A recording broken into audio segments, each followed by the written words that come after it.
I'm Joy Wargo, and we're going to talk about hand position. I'm a big believer in keeping our hands right around in this area. Like there's a box right here that we need to stay in.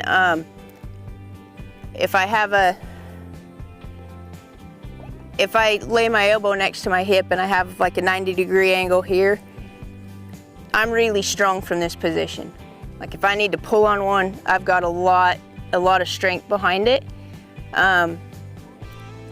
It drives me crazy when girls do this with their wrists and they keep their hands real close together, or they want to get way down here.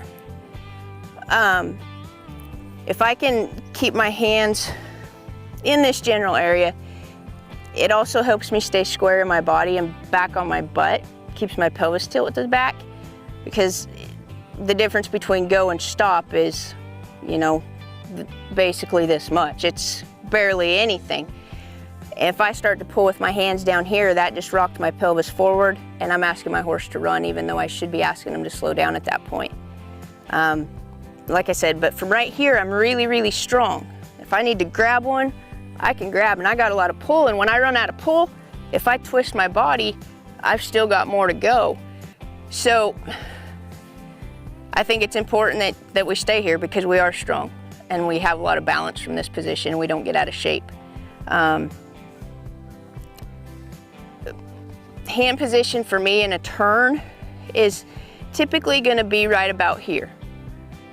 I may pick a horse up and push them forward a little through their turn. I'm not going to cross over the midline.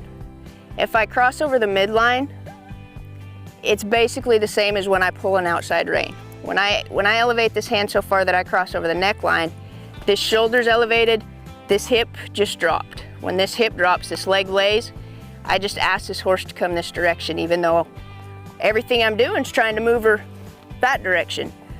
But my lower half wins, I'm stronger. And the bottom half, it beats my hands. You know, it's the same thing if we pull this outside rein over here, it's the same response. This hip drops, this leg drops, we tell them to run this way, even though we're trying to pull them off the barrel this direction. The more I think you can stay here with your hands and just keep, and I don't even need a lot of shape in their face and their neck, I just need to be able to see your eyelashes, that's it.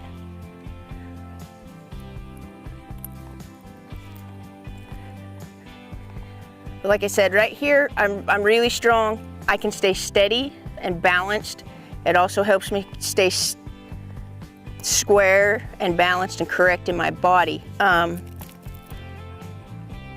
I try to stay really steady with my hands. I try not to do this as we run down the pin. And I tend to keep a little more contact with my horse's mouth than a lot of people. I probably have contact more often than I should, but as I go into a turn, I'll get their nose just a little, and I'll kind of stay right about here till 3/4 of the way around. And I don't think I necessarily pull any harder as much as I bring my body through the turn and I roll my hips and my shoulders, and when I do, my hand comes with it, even though I don't pull any harder.